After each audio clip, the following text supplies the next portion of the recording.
बिल्कुल sir, first class. शुरू किया जाए। जी, जी सर। हाँ, तो सर विलियम वुड्सवर्थ को विशेष रूप से किस चीज के लिए जाना जाता है साहित्य में?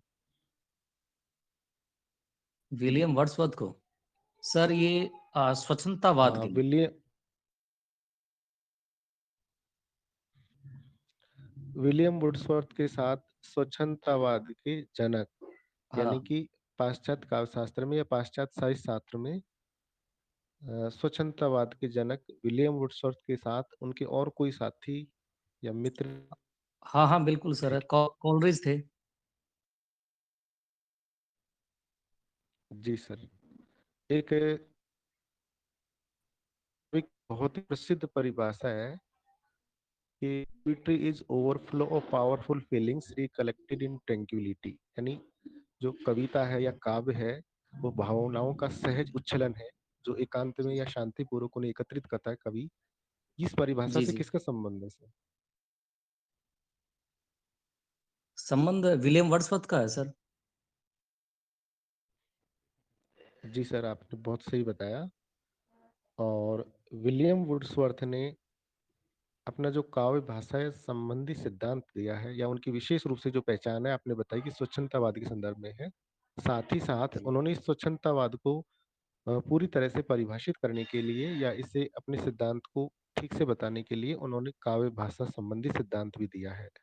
तो जी, विलियम जी, जी। वुड्सवर्थ का जो काव्य भाषा संबंधी सिद्धांत है उसे संक्षेप में यदि 3 बिंदुओं में आप प्रस्तुत करना चाहें तो किस रूप में आप कहना चाहेंगे सर? जी सर। विलियम वर्ड्सवर्थ जो हैं सर, उन्होंने ये माना कि जो भाषा है, उसमें वो ग्रामीण भाषा को अत्यधिक महत्व देते थे। ग्रामीण भाषा से उनका तात्पर्य ये रहा कि सहज और सरल भाषा, उसमें कृत्रिमता और आडंबरपन का दिखावा ना हो। पहला उनका बिंदु ये रहा। दूसरा वो ये मानते थे कि गद्य और पद्य की जो भाषा है, वो अभेद हो, उसमें किसी भी प्रकार का भेद ना हो। और तीसरा उन्होंने सर ये माना था कि ये जो कवि जो हैं, पहले वाले कवि, प्राचीन जो कवि हैं, उन्होंने भाषा को साधारण और सरल सहज शब्दों में अपनी अभिव्यक्ति दी है। जो भाषा में कृत्रिमता और आडंबरपन का जो दिखावा हुआ, ये आधुनिक कवियों का एक दिखावा मात्र है, जो अपनी अभिव्यक्ति को कृत्रिमता और इन बड़े-बड़े शब्दों से बोझिल बनाते हैं। तो ये 3 बिंदु सर उनके मेरी नज़र में।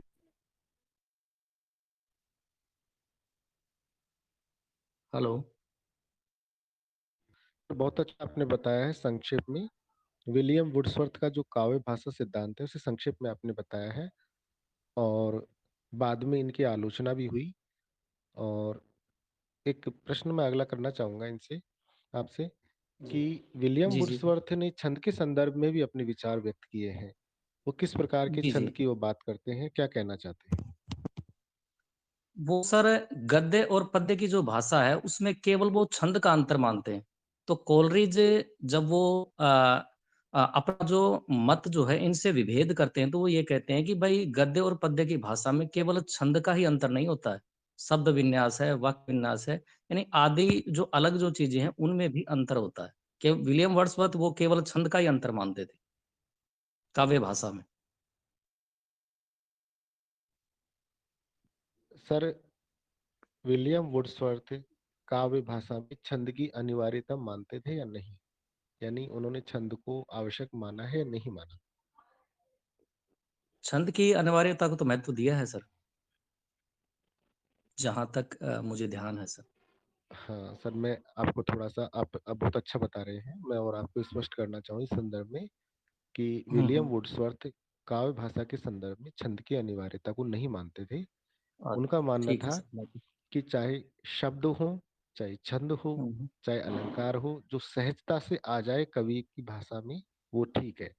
और जो ग्राम्य भाषा की जिस ग्राम्य भाषा की वो बात करते हैं, उनका कहने का जी, जी। तात्पर्य ये है था कि जो ग्राम्य भाषा होती है वो भावों के अभिव्यक्त करने में सहज रूप में काम आती है। और बाद के जो कवि है, जो जिस भाषा का इस्तेमाल करते हैं, जिस भाषा का प्रयोग अपने काव्य में करते हैं, जबरदस्ती जिन शब्दों को वो लेकर आते हैं वो जी, जी। वास्तव में कृत्रिम भाषा है। तो छंद यदि सहजता से आए तो ठीक है, नहीं तो छंद अनिवार्य उन्होंने नहीं माने नहीं। हैं। लेकिन जी, बाद के जो कवि आते हैं उन्होंने विलियम वुड्सवर्थ की काफ़ी आलोचना की है, और उन आलोचनाओं में सबसे बड़ी बात ये आती है कि उनके जो काव्य भाषा संबंधी सिद्धांत हैं, वो उनकी जो रचना है उन्हीं पर लागू होते हैं। तो इस संदर्भ में आप यदि उनका पक्ष लेना चाहें तो क्या कहेंगे?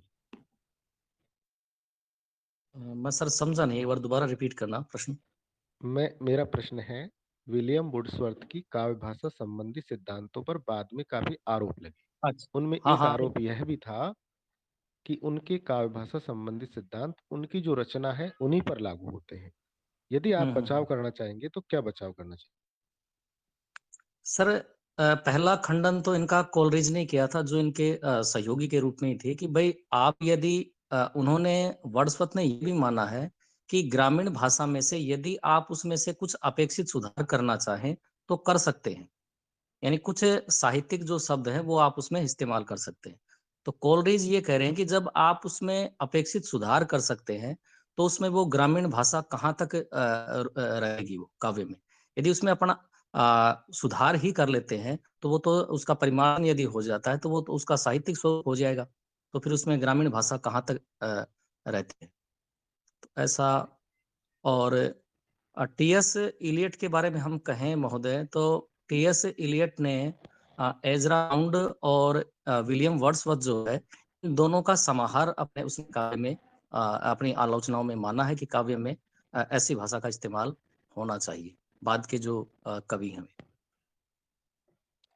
जी सर, आपने सही बताया।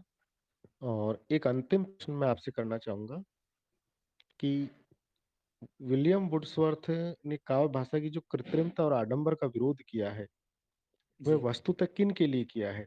क्यों उनका विरोध करने का क्या कारण था? उनका विरोध का सर मेरा जहाँ तक मानना ये है कि भाषा में जैसे तत्सम शब्दावली है, ये तो हमारे हिंदी के संदर्भ में कह सकते हैं कि वो जो बड़े-बड़े जो शब्द जो हैं, वो भाषा को बोझिल बना देते हैं। तो इसमें जो सहृदयी पाठक जो होता है, उसके लिए उसका जो अनुशीलन है काव्य का, वो सहज रूप से हो नहीं पाता है। और काव्य का प्रथमतः उद्देश्य ये है कि कवि जो अपनी बात या संवेदना या अभिव्यक्ति जो है, वो किसके लिए कर रहा है? वो पाठक के लिए तो कर रहा है, और पाठक तक यदि वो बात नहीं पहुँच पाती है, तो काव्य का उद्देश्य जो है वो अ, ठीक ढंग से हो नहीं पाता है। तो मेरा शायद यही मानना है सर, ऐसा हो। नहीं सर, बहुत अच्छा आपने बताया, क्योंकि भाषा विचारों के प्रवाह का माध्यम मात्र है, और भाषा यदि इतनी जटिल हो जाए कि कवि के विचार पाठक तक नहीं पहुंच सके तो उसका उद्देश्य ही नष्ट हो जाता है। और मैं समझता हूँ सर, जो कोलरिज के भाषा संबंधी विचार हैं, या वुड्सवर्थ के जो भाषा संबंधी विचार हैं, उन पर अपन ने संक्षेप में बात कर ली है। तो मैं अगले जो प्रतिभागी हैं, अगले जो इंटरव्यू लेने वाले हैं, उनसे आग्रह करता हूँ कि आपसे और प्रश्न करें। जी, धन्यवाद सर।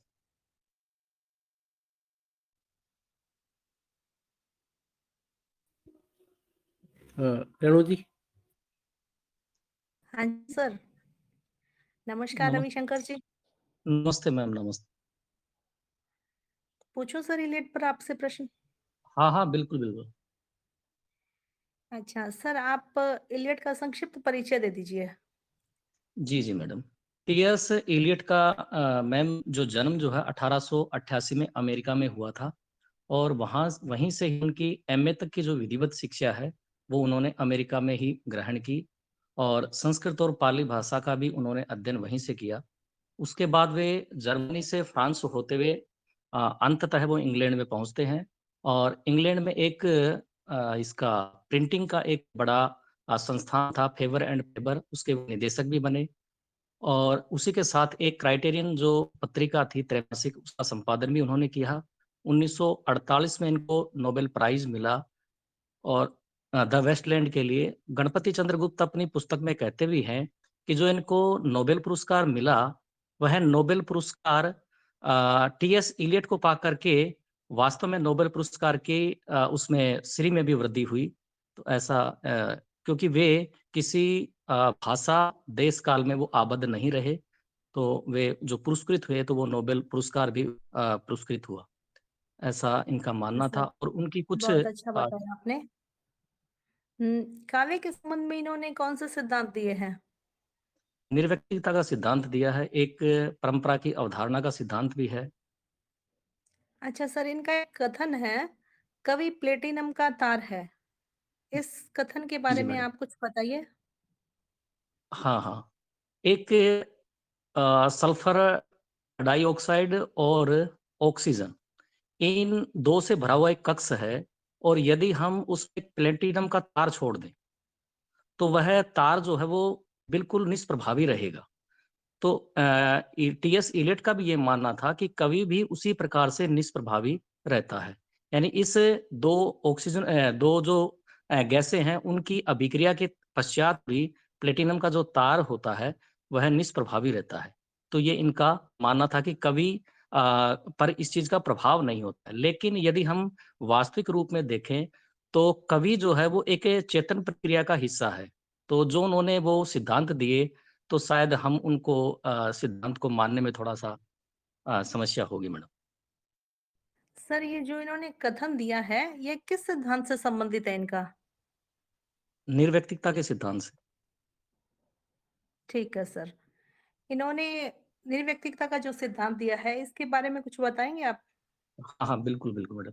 निर्व्यक्तिकता का सिद्धांत है निर और व्यक्ति की यानी आत्म अभिव्यक्ति का विरोध।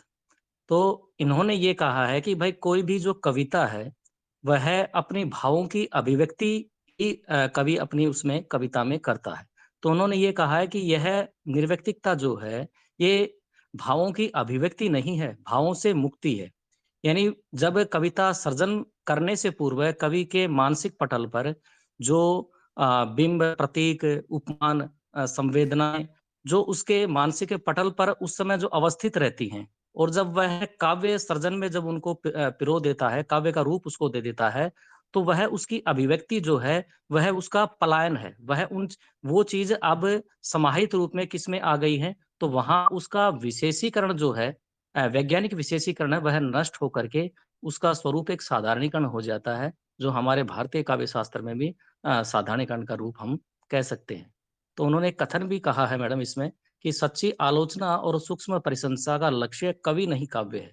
यानी वे महत्व जो है, कवि यहाँ गौण है और काव्य को विशेष महत्व वो देते हैं जिसमें स्वयं की अभिव्यक्ति का वे विशेष विरोध कर रहे हैं। क्योंकि उनका जो आविर्भाव जिस 20वीं सदी में हुआ था, उस समय विलियम वर्ड्सवर्थ कोलरिज जैसे कवि जो थे वो परंपरा का और स्वयं की जो अभिव्यक्ति है उसका अपने काव्य में प्रबल जो है देखने को मिल रहा था। उसी के विरोध में और ये सिद्धांत और निष्कर्ष जो उन्होंने आलोचना में दिए। जी मैडम। अच्छा बताया सर आपने। मेरा एक अंतिम प्रश्न और है। जी। काव्य भाव का स्वच्छंद प्रवाह नहीं, भाव से मुक्ति है। ये टीएस इलियट ने कहा है। आप पाश्चात्य विद्वान जो है, इनके ये किसी के विरोध में या साम्य इनमें दिखाई देता है आपको, इस कथन में? भाव मैं समझा नहीं मैडम आपका प्रश्न। भावों का स्वतंत्र प्रवाह। अच्छा, इन्होंने एक परिभाषा दी है या जो मैंने रखा है वो दिया है। काव्य भाव का स्वच्छंद प्रवाह नहीं, भाव से मुक्ति है। वह व्यक्तित्व की अभिव्यक्ति नहीं, हाँ, हाँ। अभिव्यक्तित्व से मुक्ति व्यक्तित्व है। से पलायन है। ये जी, मैडम। पाश्चात्य विद्वान जो कोई हैं, उनके समीप आपको दिखाई देते हैं या विरोध में दिखाई देते हैं इस कथन में? जी मैडम, मूलतः ये कथन तो टीएस इलियट का ही है और विरोध में पाश्चात्य विचारकों में। हाँ जी। हाँ, हाँ, पाश्चात्य विचारकों में अभी तो मैडम मैं ध्यान नहीं कर पा रहा हूँ। यूनानी में तो मैडम मैं कह सकता हूँ कि जो लोन्जाइनस के विचार जो थे, हाँ जी। यूनानी विचारकों में लोन्जाइनस के जो विचार थे, उन्होंने पहली बार कवि की जो अंतस चेतना है उसको उसके पक्ष में वो रहे और उन्होंने जो उदात्त व्यक्तित्व दिया है, वो कवि का ही है। तो उनके विषय में तो मुझे ध्यान है और पाश्चात्य आधुनिक जो विचारक हैं, उसमें मुझे ध्यान नहीं आ रहा मैडम। ठीक है सर। अहरनिश जी। जी, अगले विद्वान कौन हैं इनसे प्रश्न पूछने वाले? मेरे प्रश्न हो गए। धन्यवाद मैडम और राजेश जी दोनों आपका। रविशंकर जी, आप ये बताएं कि आप झुंझुनू जिले से संबंधित है, तो झुंझुनू जिले में कुल कितनी तहसीलें हैं? झुंझुनू में 6 हैं। 6 है। और सबसे बड़ी तहसील कौन सी है? सबसे बड़ी उदयपुर वाटी है सर। सबसे बड़ी उदयपुर वाटी है। ठीक हाँ। है। झुंझुनू जो क्षेत्र है वो किस खनिज के लिए विशेष प्रसिद्ध है? सर कॉपर तांबे के लिए प्रसिद्ध है। तांबा उत्पादन के लिए, ठीक है। हाँ, झुंझुनू जिले का नाम झुंझुनू क्यों पड़ा? झुंझुनू सर एक झुंझा जाट करके थे और इन्होंने इसे बसाया था, इसीलिए झुंझुनू नाम पड़ा सर। जी जी। खेतड़ी एक स्थान है आपके झुंझुनू जिले में, और तो खेतड़ी से स्वामी विवेकानंद जी का क्या संबंध रहा है? स्वामी विवेकानंद जी का जो खेतड़ी के नरेश थे राजा अजीत सिंह, उनके साथ वे शिष्य भी थे स्वामी विवेकानंद जी के, और शिष्य से कहीं अधिक उनका जो व्यवहार था वो मित्रवत था। तो वो 11 सितंबर 1893 में जब शिकागो विश्व धर्म सम्मेलन में जब वो गए थे, तो उनका जितना भी खर्च जो था वो सारा का सारा राजा अजीत सिंह ने उठाया था, और उसके जाने से पूर्व ये वो खेतड़ी भी यहाँ आए थे। जी। सीरी का नाम आपने सुना होगा। सीरी का फुल फॉर्म क्या है? सीरी की, जो फिलहाल में स्थित है आपके तकनीकी जो हाँ शिक्षा का हाँ, केंद्र है। केंद्रीय इलेक्ट्रॉनिक अभियांत्रिक अनुसंधान संस्थान। जी जी जी। इसके अंदर एक म्यूजियम भी है, जी जी सर। तो उसमें ये- एक म्यूजियम के अंदर एक मंदिर बना हुआ है, आपने देखा है? नहीं, मंदिर तो सर ध्यान नहीं। नहीं देखा, कोई बात नहीं। हम्म, झुंझुनू में जो हवेलियां है वो काफी प्रसिद्ध है, इसका क्या जी कारण जी। मानते हो? यहाँ सर सेठों का निवास रहा है, और सेठों की जो हवेलियां हैं, जयपुर से जो आरायस पद्धति है जो कि गीले प्लास्टर के पे की जाती है, तो वो ही वजह है सर कि जयपुर का प्रभाव रहा। कुछ सेठों की हवेलियां होने के कारण घर की साज सज्जा कुछ मेरी हवेली है वो अलग दिखे, यही कारण थे सर। सुनारी का नाम आपने सुन रखा होगा, सुनारी हाँ, जी जी सर। से क्या प्राप्त हुआ सर? सुनारी से सर लोहे के वो एक प्याला प्याला मिला है सर। जी जी, ठीक है सर।